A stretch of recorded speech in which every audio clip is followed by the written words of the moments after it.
I get stressed out all the time. You've been there for plenty of it. Oh, the Pareto thing, the 80-20 or whatever. Yeah, the hardest part was like growing it into like a legitimate. Dang, boy. Yeah, I know. We're getting there. So we have our first multi-camera podcast set up. Experiential. And we'll see if any of the cameras overheat. Yeah, we'll see if this works, y'all. Yeah. We're trying. This is our tested it. We have a camera on you. Yep. We have Boom. a camera on me, and then we have a camera Boom. on both of us. Boom. So dang, boy. Yeah, I know. We're getting there. We're So, getting there. There's like some lighting in here. It's pretty professional right now. So I feel pretty legit. Yeah. And these, right? Yeah. I got these mic stands, a little like low profile. And we got this desk situation. Yeah. Ooh. So Whew. it's all like temporary because we want to build out a studio space to do the podcast. But I think that for right now, we're making it work. And that's the theme of entrepreneurship and what we're doing at Fat and Weird right now. Yeah, focus, money, time, energy, everything's going into Fat and Weird right now. But, we are building automation, man. Like, we ran that bagging machine today. We'll talk more about it, but, like, I'm feeling better. I know you are, too. Yeah, I think that, I don't know, I always want the podcast to be, like, very more, like, raw and transparent behind it. So I'll just share, like, everyone I, like, legitimately kind of had just, I don't know, panic attack, anxiety, felt overwhelmed yesterday just by everything that needs to happen by the end of this month on top of just like cash flow situations. And I know that this may be like hard to for people to wrap their minds around. So I have to like paint the picture as best I can, but Fat and Weird via e-commerce, because e-commerce had slowed down so much and because our operating expense is so high, had become like a break even / not making any money or losing a little bit of money. And then when you couple that with growing the business into wholesale, which means that you are now purposely spending money to gain market share, which I think people may or may not understand that. Or imagine this, you're starting a company and you know you're going to go get a bunch of big accounts, but you've got to build the ability to handle those accounts. So we have sales reps, we have teams, we have people here that aren't fully utilized because we don't have the need for them to be fully utilized, but you have to have them. That's right. We've talked about it a little bit, but what Brad's, it's the cost. It's our cost to acquire the market share. So all these big numbers, whatever it is, somebody wants 1 million cookies. Well, we need either machinery, people, processes, and we have to make all those cookies, and then we have to wait a while until we get paid. Yeah, go ahead. Sorry. And the reason that we're doing that is because like the busiest month ever, Fat and Weird did like 50,000 cookies in 1 month, and Meyer's order is 100,000 cookies. So like, it's not just like a 10% increase. We're talking about volumes that are like double your highest ever month. You know, Publix would be Publix is ordering the amount of cookies that we sold in an entire year, right, in 1 month. Right. And so when you put that into perspective, there's a lot of, cash flow situations and then payment terms with a lot of wholesale accounts. Some people are net 30. Some people are net 30 and they don't pay you after 30 days. So like I'm making calls. Brad's making calls. We're all making calls to a customer that owes us north of $60,000. They are behind. And it is a very real part of business and entrepreneurship. Yeah. Just to kind of touch on like what you said, and I get stressed out all the time. You've been there for plenty of it. But, as entrepreneurs, like we're trying to, as an analogy, hike up a mountain, right? We're hiking up this big mountain. And even though we've been hiking up it every single day, sometimes we forget that we really only have to get from A to B in a day. And we start panicking because it's a damn mountain. Then it makes it really tough when, even though you have a plan that tells you there's more supplies, if you just keep climbing up that mountain, you've never been there before. We've never been there before. I've never been to that area that gives me the supplies. So it's like, you sure? Everybody's sure? And so it's like you have to go work your ass off and exhaust all your resources sometimes. Yeah. And man, it's not fun. Yeah, I think the scary part. Show you what you're made of, though. Yeah, the scary part really is the fact of like you don't know if that turning point is going to happen, and right now you're like kind of like gambling on the turning point. When I say that, the Meyer's orders come in like we are cash flowing well. However, it is just that Publix's order is going to cost us probably around $750,000 to fulfill between labor, material, that's right, equipment, all that stuff. So when you think about that and you're like, well, I need to put that money in now to make their order in January, they'll get it mid-February or whatever, March. and then they'll pay us in like March or April. Yep. And so it's a very hard game to play. Yeah, well, it's hard both physically or whatever. It's hard to actually do it, but then it's also hard to stomach it the whole time, you know? Yeah. Like, and we're doing it. We're doing a good job, y'all. We are. We've been there. Brad and I both have balls. It's not a problem, but it just, at the end of the day, you know, especially when everybody else is worried too, because, you know, as leaders in any organization, even your heads of your family or whatever, man, everybody is like draining some of that confidence off you anyways. You kind of got to give it out to them because they're worried, and as a leader, that's what you're supposed to do. So sometimes, man, at the end of the day, it's just like I forgot to leave some for myself. Yeah. It just it reminds me, I saw a study. This kind of correlates to that. Don't get mad at me over the ethics of this, but I don't know if you know this. There is this, they essentially do this swim test for rats where they like see how long they'll swim before they drown. Like they just throw them in water and they don't rescue them. They just like watch and they're like, how long are they going to swim before they drown? I mean, it was lit. The explanation of the study is, so they did it, and they like rats would swim for like 15 minutes before they like just gave up. And I've heard of this thing. Yeah. Go ahead. And so I had heard it on another podcast. So I went and dug deeper, and it's really hard to find this one study someone's relating to, but there are multiple studies like it. So some of the times may not match something you found, but the general principle is still the same. They did this, and within like 15 minutes, less than an hour, all the rats had just gave up and drowned. So then they put more rats in, and when the rats would go to just give up and drown, they would like pull them out of the water, and then they would dry them off. They would let them rest, and they would throw them back in the water. And the difference was the rats then would swim for like days. Oh, yeah. Like never give up.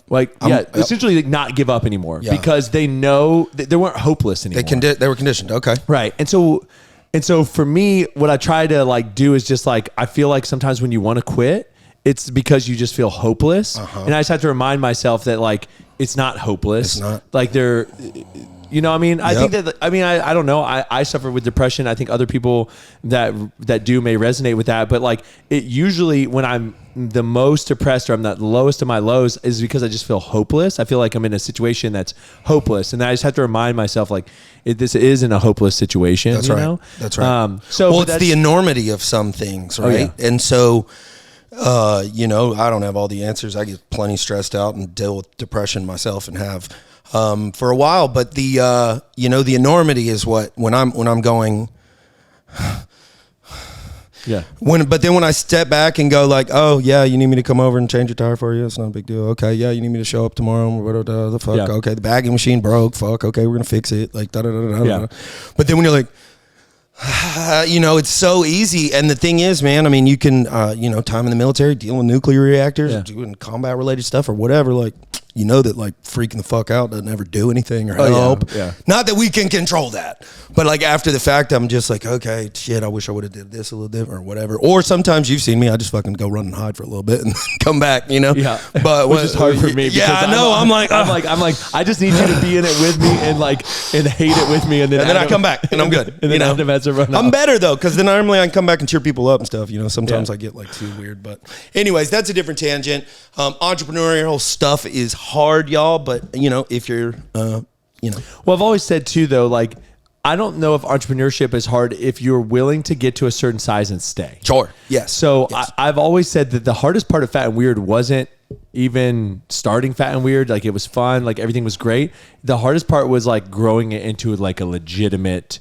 Well, business. I think a lot of times entrepreneurs, they're not entrepreneurs. Right. They're not. They're an employee of themselves. Yes. They made a new job for themselves. I have I don't have a different word for it or whatever, but like entrepreneurs in my mind are out there forging a path somehow. They're going, this ain't working for me. We're going that way, making a stuffed cookie for the world, right? Very entrepreneurial thing to do. You might get in multiple businesses. You might do multiple things, but if you're not, and not to take this, whatever, y'all can clown on me all you want to, but I don't really think that you are an entrepreneur anymore. I guess you still fit the definition if you do what, like you said, kind of just show up, maintain the accounts. You're your own general manager. Yeah. you should replace if you're an entrepreneur, you'd replace yourself with a person and go start another business or do something Right. or grow that one or whatever. But yeah, so there's kind of two levels, and the one side because when is scary.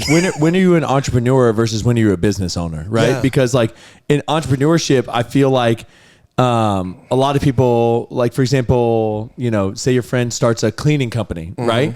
Well, if they're running the cleaning company and they're going and cleaning houses or they're like doing something like that, it's like, well, you're just a business owner. Self-employed. Of your own, you're self-employed. Yeah. So I guess it is an interesting because you just hear people talk about like entrepreneurship now, but they're not like creating a new market. Oh yeah, and new I'm in no segment. way knocking anybody that is self-employed because I know some people that have great, like they love their life, they make good money, they're self-employed, some photographers, artists, that type of stuff, contractors, doesn't matter.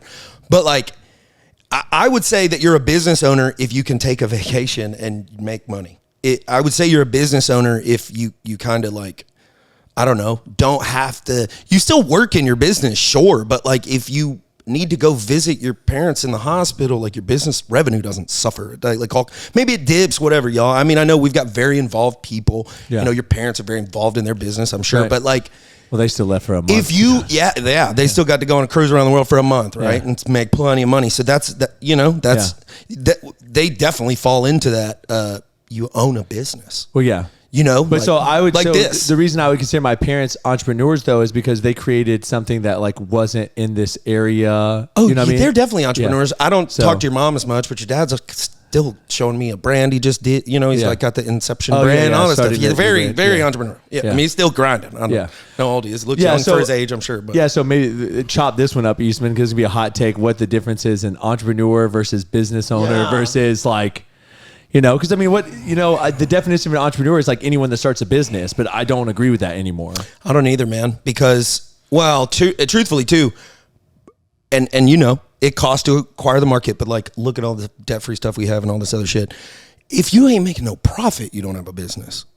You have something that you need to get a handle on. You're that Snapchat, you don't got no business. Yeah, well, I mean, that's not... Snapchat can't be their revenue model. It's raising money and going to Wall Street and all that shit I don't understand. So yeah, I would love to spend... I don't want to do it today, but I would love to spend time talking about like how companies don't make any money but are worth so much money. Yeah. It's just wild. I don't want to get into that today, guys, but just like Snapchat. If y'all need any fractional executives, Brad and I'll sign up. Y'all can just cut us fat checks and I'd still try and make your company profitable. I'm sorry.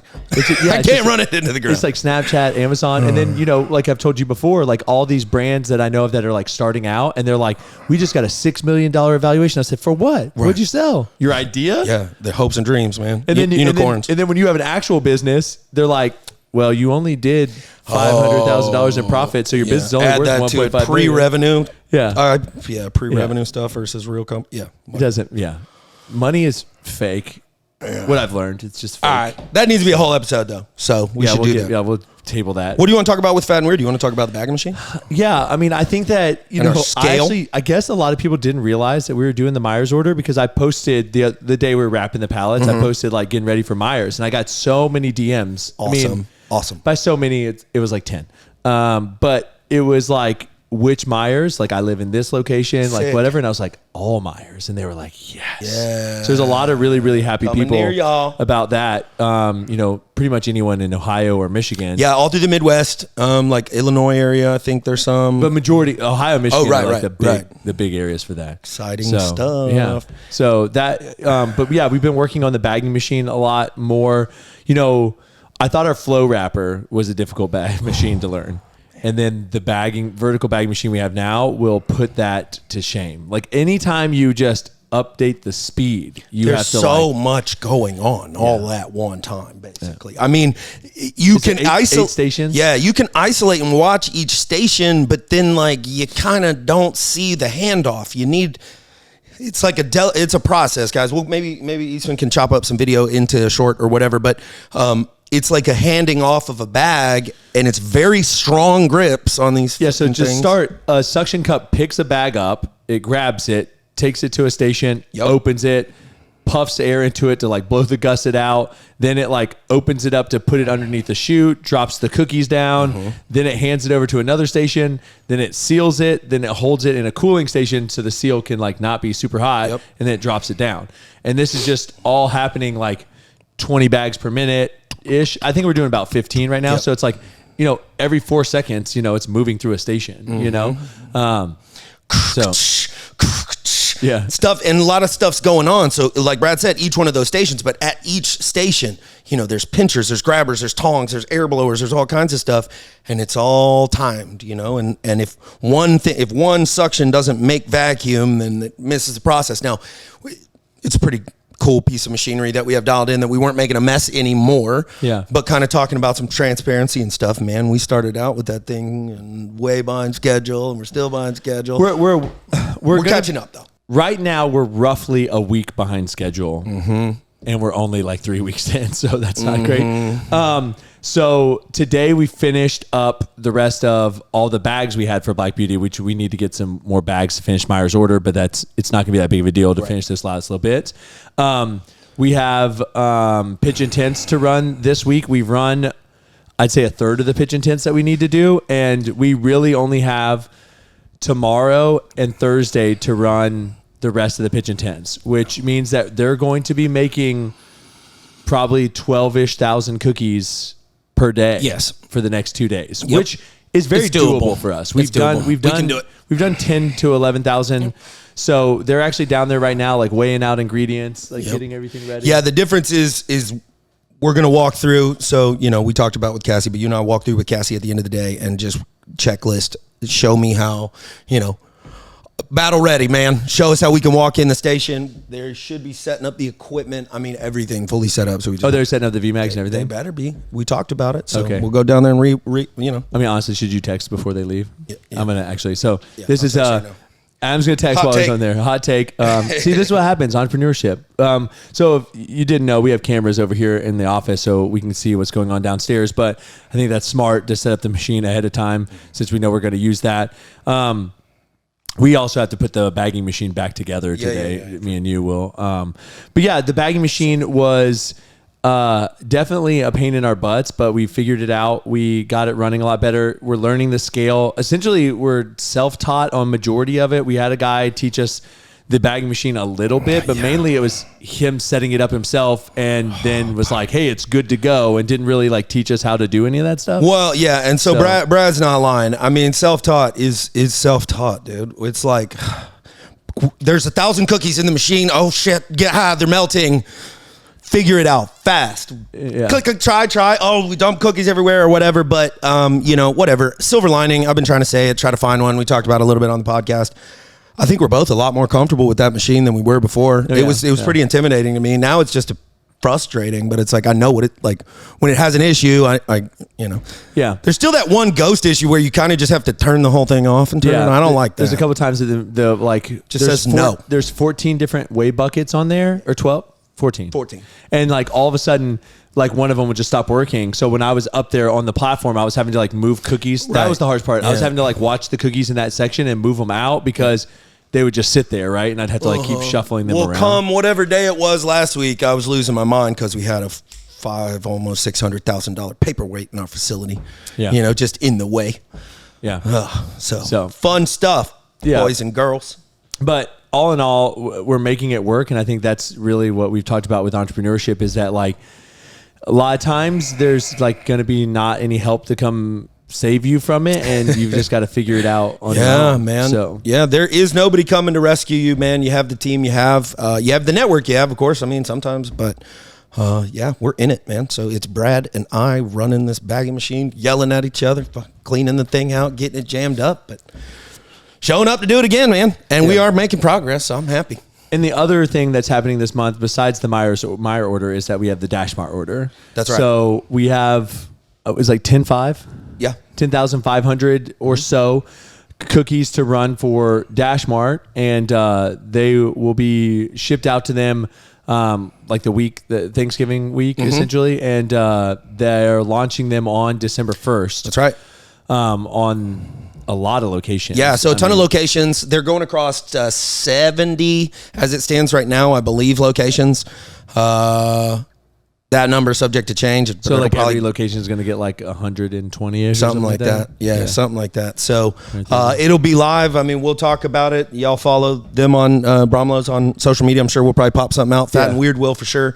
But man, it's just cool partnerships, dude. Yeah. Like this brand, we're making partnerships. We're talking. We're sitting at the table with, well, folks with some deep pockets, you know, how that works or whatever. But I don't know. It just means that, like, I don't know. I look at it like this, and I think we talked about this a little bit before, but like, you know, having these big brands look at us, look at our process, ask us everything and go, okay, yeah, we want to try you.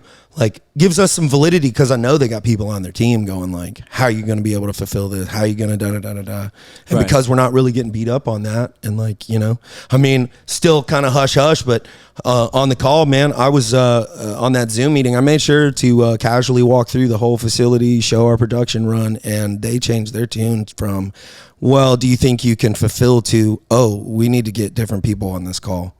Yeah. And move forward, Yeah. because I'm like, here's our freezer. This is going to be gone on Wednesday. You know, this is for my Yeah. and da da da. So, Yeah. it was good. Cool. It's cool, man. It's cool. I don't know. I'm kind of bragging, but whatever. No, I mean, I think it's a really unique opportunity that we have, just based on what we built up over the past like 5 years.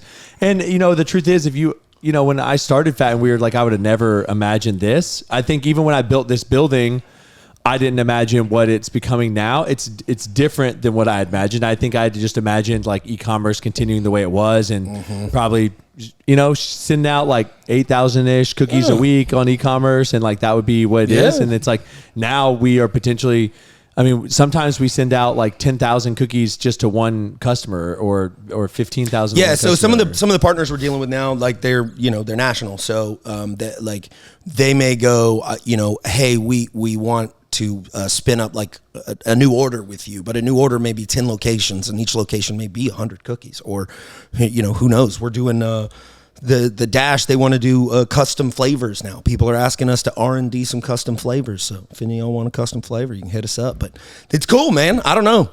And then with this type of stuff, you know, we got Easty down here now chopping up videos, being able to work in the kitchen and share some of this stuff. I don't know. It's exciting. Yeah. Y'all are in for some cool stuff.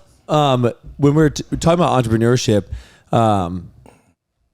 did you notice a lot of like ebbs and flows at your previous jobs on like what you were doing? Like, for example, like I used to not be in the kitchen like at all. Right. You know, I was mainly up here, meetings and, you know, behind the scenes stuff. And I feel like lately I've been in the kitchen like every day for at least a couple hours, like running equipment and things like that. I would say at the previous stuff that I did, everything was so different that it's kind of hard to quantify.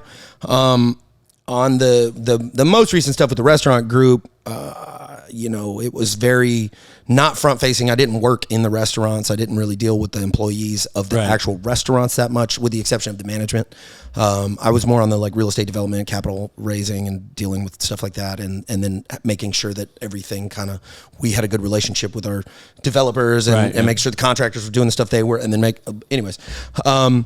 But man, growing U.S. Lawns, growing Tier 1, stuff like that. Yeah, dude. I mean, well, because you get to these weird sizes, man, and it's like, it's at scale. So you get up to a sweet spot, and it's a sweet spot. You're making good money. You kind of got your processes worked out.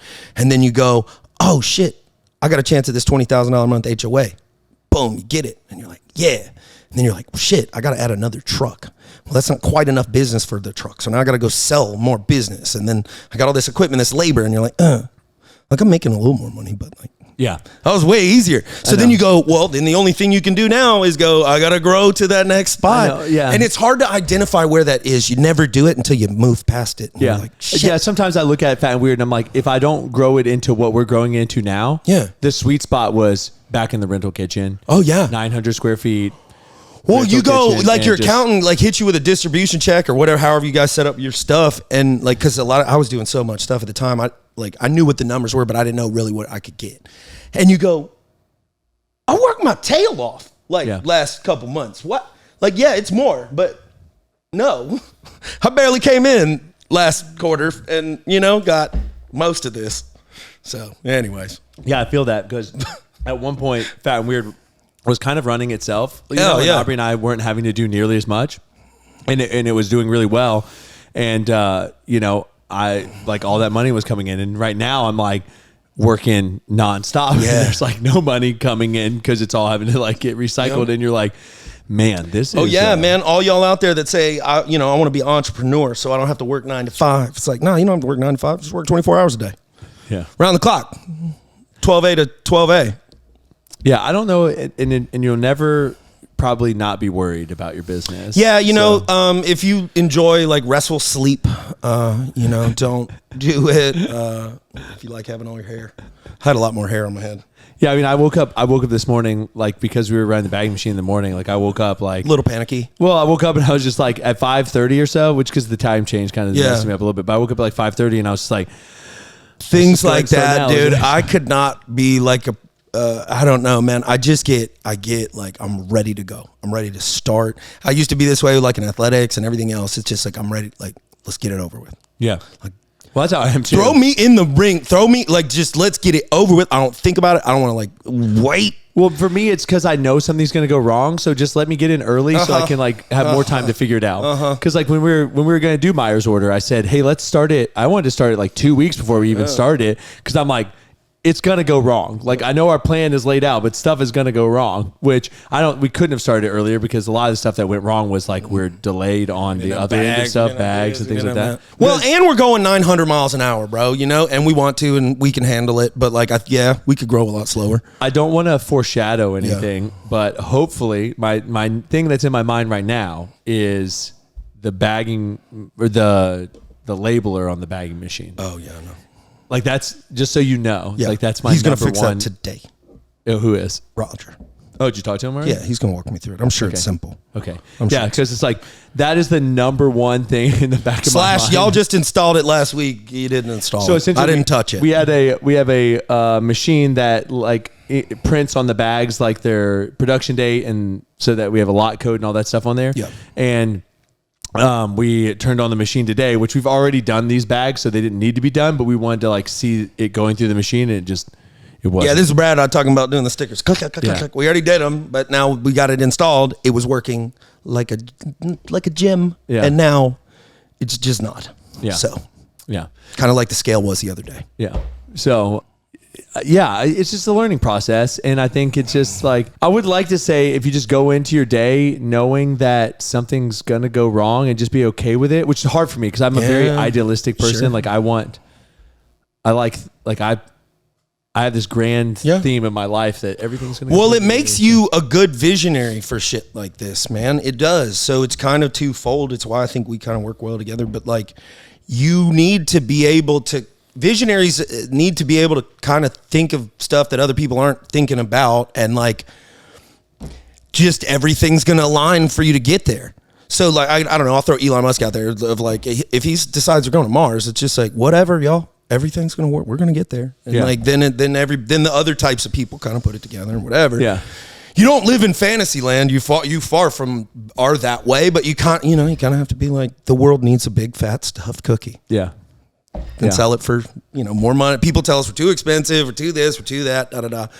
F y'all, we're doing it and we're winning. So now we just need to get some money, collect some revenue from people that owe us. I think that again, that's a hard part too. Is like you're like, hey bro, you sold these cookies and you've made money, and we paid them a setup fee, which actually really hurts. That one stings the most. Like essentially, right now, not only do they owe us for the stuff, but like we paid money for them to take our products. Right now is the way it feels, and so.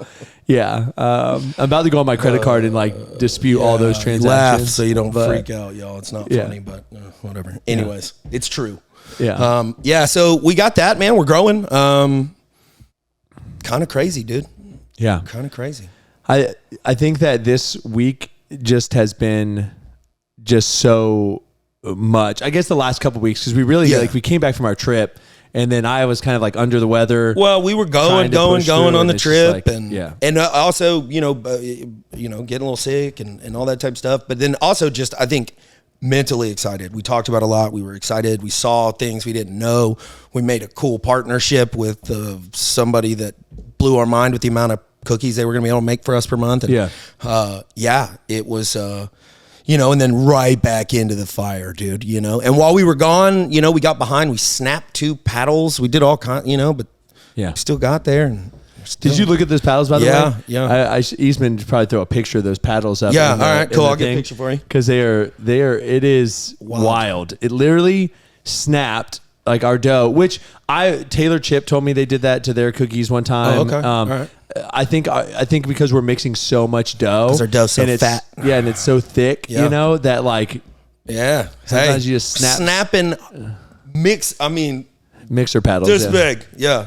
And then I think the hard part about that too is though, then we had to throw away all the dough. Yeah, I know, because you can't snap metal off. Yeah, unfortunately, you can't. So no, I think that's pretty much it for the podcast today. I think today was a lot of Adam and I just getting a lot off of our minds. I think we're venting, a little bit. It's more like a venting. It's a therapy session for us. Hopefully it wasn't too vague for y'all. We'll answer some questions if you have some. Put them in the comments. Yeah, just that's a therapy session for us. But we're just trying to get used to the new podcast setup. We're still trying to figure out our flow. We got to make it. I think this is like episode 15. We're getting close. So we're close. We're close to the episode 20 where we can finally name the podcast and top 1% in the world. Aiming for it. Yeah. Nothing less. Yeah. Which, should we bring up the fact that someone else mentioned that after you had been saying that? So. Well, I know that I didn't, make it up, but we did have a weirdly direct interaction with somebody, and then it's funny that that's something that they needed to post. Yeah. I don't care. Yeah. No. I just thought it was funny because we talked about that you essentially being in the top 1%. Yep. Like the very first podcast that we did, if you podcast for 20. Mm-hmm. And so I think it's funny that other people brought that up now. Yeah. So you should have just jumped on it earlier. Yeah, I know, man. Dang. Gotta be louder. Yeah. True that. That's actually kind of something for that. The loudest. Yeah. It's funny. Well, I mean, to bring up that example, there's so many times that people would message me personally or Fat and Weird years ago, probably like 2 years ago, and be like, "Oh, Crumble, you copied Crumble. Like Crumble is doing that." And I was like, actually, we did that cookie last year, and this is our second year doing it, and Crumble just launched that cookie or whatever. But I think that a lot of times the bigger name or the bigger brand gets a pass, and then everyone acts like, oh, everyone must be copying them. When a lot of times those bigger brands draw inspiration from smaller brands. Oh, 100%, bro. Yeah. It's not like just because you were big that you now have all ideas. Yeah. And truth of the matter is, it's hard to subconsciously do it. So you know what I mean? Sometimes you just see shit and forget where you saw it. Oh yeah, that's true. That's 100% true. But yeah, I don't think at this point it's very hard for any idea to be. Yeah, I think somebody said there's somebody famous that said there's no new ideas or whatever. Oh really? Yeah, somebody. We'll look that up for next time. But yeah, because everything. I mean, you're just recycling something. Yeah, that's what I say. It's innovation at this point is very hard because well, think about it, man. You're just making a different version of a car. Yeah. But you're making a car. Right. You're not changing the novelty of it. It's like you're not using a hydrogen engine all of a sudden. It's a car. I don't know. Yeah, you're not it's not rolls on the ground. You know? I don't know. I don't know how differently you'd make it. I'm not that smart. Well, actually, speaking of that, there's a guy who's trying to invent new pasta. Because he said every pasta pretty much has been made. Oh, is it weird shapes or something? No, yeah, he does weird stuff now where he made ravioli and then put ravioli in his ravioli and then stuffed that into a giant ravioli and then fried that ravioli.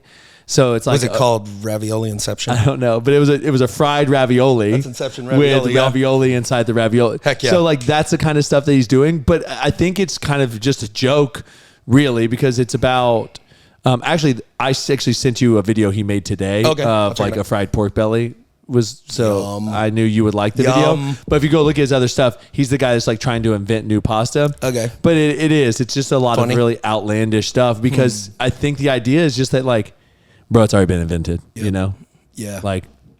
There's not really much new you can do.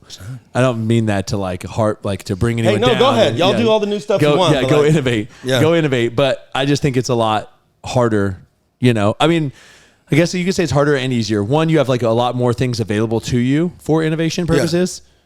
Yeah. A lot more knowledge is available at your fingertips. Yeah. There's a lot more easily accessible things, but at the same time, it's it's a lot harder to find that new thing too. Yeah, well, and then there's also people who just don't think the same way that you and I do.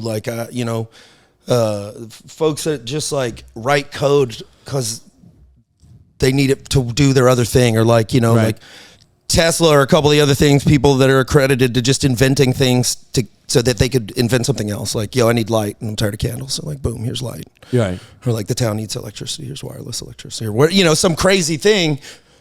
I'm going to invent email because I don't want to walk over there. Right. People that do it like that though, not because they're that's crazy. Yeah. It's just weird to me. Well, yeah, like the person that invented the telephone, because he's just Yeah. like, yeah, I just want to be able to like call this place. Yeah. But like when people low key do it, I don't mean like out of like laziness or whatever, but like I'm so busy being an inventor. I need to talk to the person on the other side of the town right now. So just boom, here's a phone. Because I invented a phone as an afterthought or whatever. I know that's not how Alexander Graham Bell did it, but like I don't have any good examples. There is a guy that did some cool stuff with software that I just watched a thing on, but I can't think of his dang name. So people that invent things in order to make whatever they're currently trying to invent easier. Yeah. Okay. Yeah. So Yeah. like, I'm going to, they've all done it. Leonardo da Vinci did it. Isaac Newton did it, but I'm just not going to get them accurate right now. So Yeah. I'm Not not even going to commit it to film, if you will. Yeah. Digital film. Well, no, whatever. I know you like committing controversial things to film, so I do. So here's my one piece of advice. If you want to grow on social media, all you have to do is say controversial things, Yep. and you will grow on social media because people will love to tell you that you're wrong. Oh, yeah. Yeah. Like, I think there's actually accounts that have used that to grow. Like they've just purposely done things incorrectly or wrong. Oh yeah, there's a girl. She used to do stupid stuff. Like she got really big because she would just like, I don't know. She would like be rolling out cookies and she would be like using just stupid things. I saw to a thing roll it where out and- a person, one of those like how to grow your accounts, this was a while ago, but would do like say something like intentionally misspell something in your account, like, and yeah. people would just like use the wrong version of your. Oh yeah. You know what I mean? And like, it's like, that's silly. But then they're seeing your account. I don't really understand the nuances of all of that, but yeah. Well, just people really can't help but tell you that. Oh, I know, man. People came and jumped all over that A student, B student thing we said, and they were like, "Oh, that's the stupidest thing I've heard all day." I was like, "Bro, give me a second. I'm just getting warmed up. It's early. I got plenty of dumber shit to say." Yeah, I will say that you're really good about like not letting that affect Come you. on, Like, you can't hurt my I would be feelings. arguing with people Yeah. in there in the comments, and Adam's like making jokes, like when they're like, True. Yeah, he's like, "Yep, that's true." Yeah, man. You know? Yeah. What it was like somebody else was like, "Oh man, we need to figure out how to do. We can pop them up, and read comments about it." But it was like, something like dumb people need to do this to cure depression, and I was like, "Well, yes, dumb people get depressed sometimes, dog. Yeah. Whatever." So, But hey, man, follow up with it. Ask entrepreneurial friends man. Not very many of us did that well in school all the way through. I know you crushed it through school. I know you did. I did, but only in high school. When I Right. got to college, I was like a BC student. Well, it's like, what are you doing it for? And like, if I get A's, do I get extra? That's when that's anything? kind of you start realizing. So the reason I crushed it in high school was because I wanted the full ride. Yeah, well, So I and got you had the full- military thing. It's a little different. Well, I had a full ride to UF, yeah. like Forward Bright Futures, Right, 100%. That's the only reason I feel like, well, and my parents said if we made like only A's and B's that they would get us a new vehicle for sick. college, Cool. you know? Oh, yeah. So that was part of the deal Incentive, too. for sure. Right. But when it came to college, I realized that like if you graduated number 1 in your class as a doctor or last in your class as a doctor, you're still a doctor. Yep. And it doesn't really matter. When you Somebody said that in the comments too, but I didn't understand their point. when you Like, start okay. your practice, like your patients don't come in and be like, "What was your GPA?" Yeah. They don't care. Nah. Did you pass? Okay, you qualified. Okay. Dude, I've never had a single customer ask me anything about my educational background as an entrepreneur. It's never come up. Yeah. Did you take advanced classes? You got your master's degree? It's like, dude, no. Now, granted, I'm not selling science. I'm not claiming to be a doctor or selling those services. But show up, do whatever. I mean, it's honestly, truthfully, it's a temperament thing. I'm gonna name other. Do you know what Alan Branch's school was like? Is he an A student? Yeah. I don't know. You have to talk to him. He played ball for sure. Yeah. But I mean, I can tell you right now, I don't think Cody Shields was, and I mean they have a very successful real estate agency. I think the Millionaire Mind is a book, and it says the average GPA of a millionaire and up was 2.9 in college. Okay. It's not bad. Yeah, I think my GPA, if you pull out the electives and you just go to my core classes, because the electives I got to bring from high school with me, which really helped me have like a 3 point or something. It was like a 2.67. Yeah, again, like it's not bad. It's not acing all the classes. I guess the point, and Steve Jobs is credited as saying it. Robert Kiyosaki has a book called A Students Work for C Students and B Students Work for the Government. Y'all can check it out. But like, it's more of a temperament thing. If when you're going through school, if you do this work and you get this good grade, and then like, you get a lot of like praise, your parents care, and like, there's a lot of people around to like, good job, push through. But then you go, but if it's just like, cool, I got an A. Now I just do another thing for an A. Yeah. Like, you start getting busy. Like I, got a job when I was young and realized I could do like and then I talked to my English teacher and like, and no offense, I wanted to be a teacher forever, but it's like, then I realized how much money they made. And I was like, I can't do that. I mean, obviously the only thing that I got from my good grades, I got the scholarship, and then like obviously my pictures up there at Mosley for absolutely on the wall. But I was gonna say like, and please believe through high school, man, like you're a kid, you have nothing else going on. You should be making good grades, and I'm not advocating being lazy ever. I'm just saying that at some point, I think you kind of realize the school's not paying you, and in college, you're paying for it. You're being put up against several arbitrary tasks that once you get some life skills under you, maybe I got life skills a little younger than some people, but because of circumstance. But like, once you kind of get them, you start realizing very quickly when you're like wasting your time. Yeah, I tell Aubrey this, I tell Eastman this a lot too, that if 50% of the work gets you 80% of the results, then you should stop, because to spend the next 50% of the work just to get 20% doesn't make sense. Right. Unless it's something that requires 100%. Oh, the Pareto thing, the 80-20 or whatever. Yeah, just in general, it's just like there's so many, there's just so much that people will create their entire project, and they'll spend 10 hours to make their whole project, and their whole project will be like a really great project, but they're like, I want it to be just, and they'll spend another 10 hours to get the marginally better thing. Yep. And when I look at that and I think you could have used that 10 hours to do something else, that's where I come from. Sure. I'm at a place in my life where I go, the gym. I'm going to go to the gym, but I may not be able to give it an hour and a half and get as much as I want to get out of it. Mm-hmm. But I'm going to get there, and I'm going to get 80% of the results in a 30-minute workout. Yep. And then I'm going to go. Is it the most optimal workout? Am I going to look like Chris Bumstead? No, I'm not. But I mean, it's like a business version of, kind of ABC, triage, airway, breathing, circulation type stuff of like, you got a couple of different wounds. There's certain ones you got to treat first. Yeah. You got a neck wound, you're bleeding out. That's the one we're going with. And then, your toe got chopped off, dude. I'm sorry. We might not even be looking at that for a little while. Hold a rag on it. Yeah. Not going to bleed out. Yeah. So it's like, I mean, but it is, you're very much right. And it's really tough because it's also hard to self-identify, which is why as an entrepreneur, you constantly got to promote yourself out of the job and be at a higher level. It's hard sometimes to self-identify whether you're working on the right things.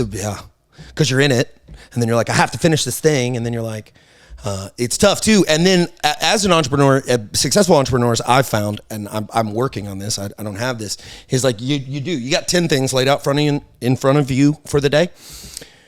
Knowing when you feel like, oh crap, this learning curve is going to slow me. Wait, let me just skip this one thing, keep getting everything done. I'll come back to that at the end of the day. Yeah.